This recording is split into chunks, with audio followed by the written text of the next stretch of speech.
कि गाली देना बना सियासत, हुए देशभक्त गद्दार देश पे। मैं शायर नहीं हूं और ना ही दुबे जी की तरह आपको हंसा सकता हूं, लेकिन आपको मुबारकबाद पेश करना चाहता हूं। और वो मुबारकबाद इसलिए नहीं कि आज 25 दिसंबर है। 25 दिसंबर तो है, बहुत अच्छी बात है, लेकिन जितेंद्र अवार्ड साहब मुबारकबाद आपको और तमाम मुमरा वालों को इसलिए कि राजस्थान, छत्तीसगढ़ और मध्य प्रदेश से जो हवाएं आ रही हैं उनके लिए मुबारकबाद। वाह। संपत सरल जी, हाशिम फिरोजाबादी, बहुत लोग, बड़े बड़े लोग तशरीफ फरमा हैं। देश में हमारे मुल्क ने बड़ी आंधियां देखी, बड़े तूफान देखे, बड़े बवंडर देखे, लेकिन कुछ दिनों से मैं कुछ जिम्मेदारी से बात करना चाहता हूं आपके बीच आकर के। हमारे मुल्क में एक ऐसा अजीब किस्म का बुखार चढ़ा कि अगर सरकार से पूछो कि भाई ये काम क्यों नहीं हुआ, तो वो कहते थे तुम गद्दार हो, तुम देशभक्त नहीं हो, तुम देशद्रोही हो। पहले सियासत में ऐसा होता था कि जो किसी का, दूसरे नेताओं का सम्मान किया जाता था, इज्जत अफजाई की जाती थी, वो बड़ी बात होती थी। लेकिन आज गाली देना बड़ी बात हो गई है।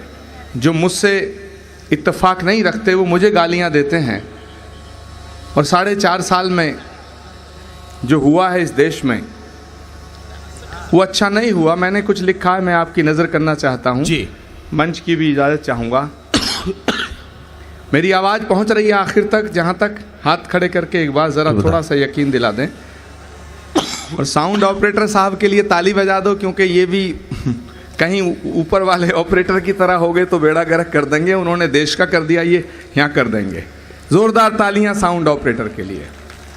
नदीम भाई जी, गड़बड़ कर रहा हो, थोड़ा बढ़वाओ। हाँ, जरा सा वॉल्यूम बढ़ा दो भाई। मैं आपके इस मुमरा की सरजमीन से अपने दिल की आवाज़ आपकी नज़र कर रहा हूं कि देश पे छाया जब बुखार।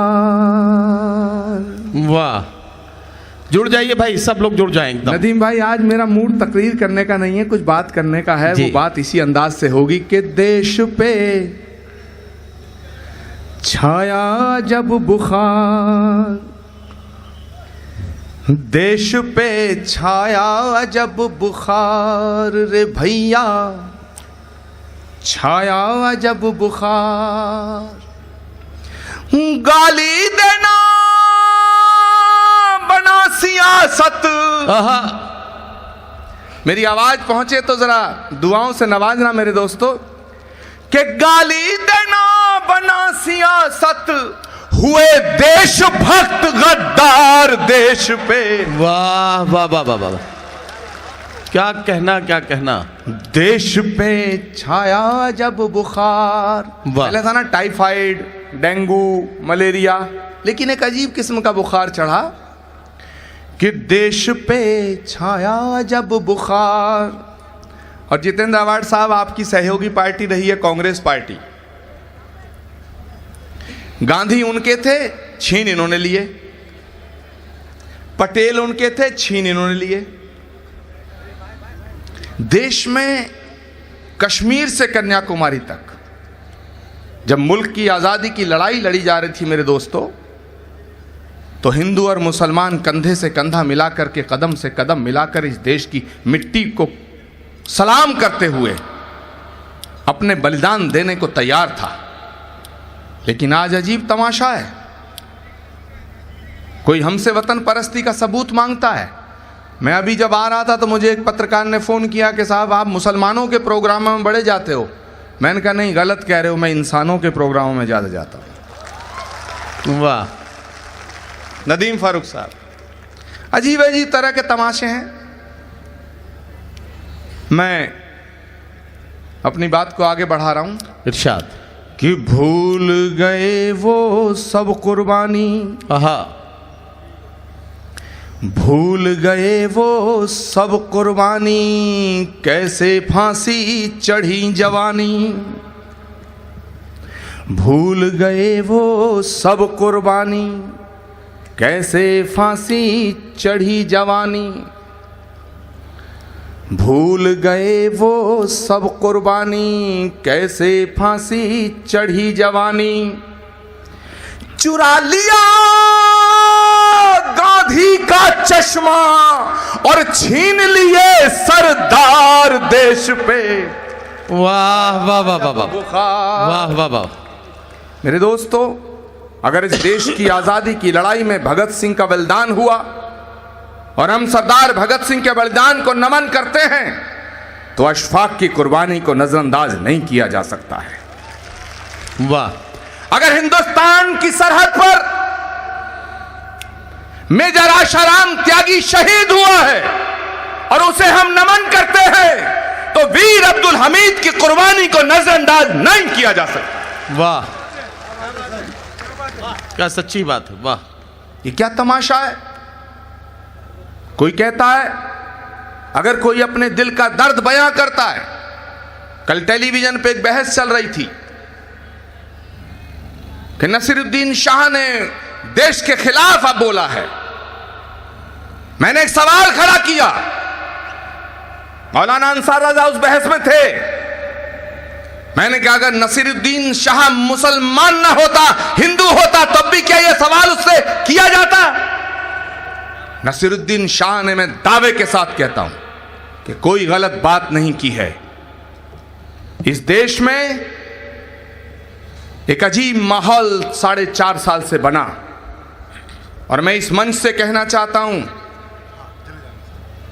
कि जो आदमी हिंदुस्तान में पैदा हुआ है, इस मिट्टी पैदा हुआ है, 125 करोड़ लोगों में मुझे कोई पाकिस्तान परस्त नजर नहीं आता। मैं दावे के साथ कहता हूं, जब हिंदुस्तान की आजादी की बात हुई और मुल्क आजाद हुआ, तो हिंदुस्तान के मुसलमानों को यह मौका था कि वो पाकिस्तान का इंतखाब कर सकते थे, लेकिन हिंदुस्तान के मुसलमान ने पाकिस्तान जाना कबूल नहीं किया, इस देश की मिट्टी में मरना कबूल किया। मैं कई मंच से ये बात कह चुका हूं कि हिंदुस्तान का मुसलमान बाई चॉइस इंडियन है, बाई चांस इंडियन नहीं है। तुम रोज उससे सवाल करते हो। नसीरुद्दीन शाह ने अपने दिल का दर्द बयां किया। हर बाप को अपनी औलाद की फिक्र होती है।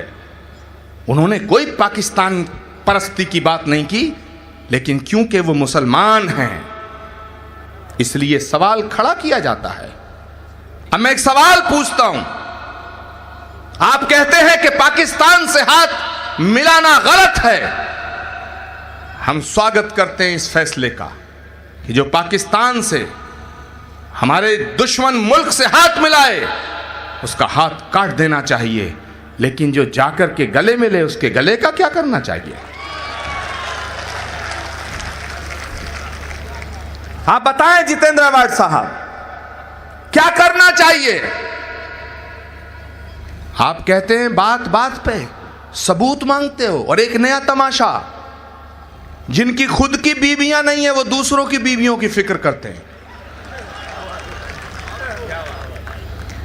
एक तो वो लोग ज्यादा फिक्रमंद हैं दूसरों की बीवियों के लिए जिनकी हैं नहीं, एक वो ज्यादा फिक्रमंद हैं जिनकी निभाई नहीं गई। शरणागतम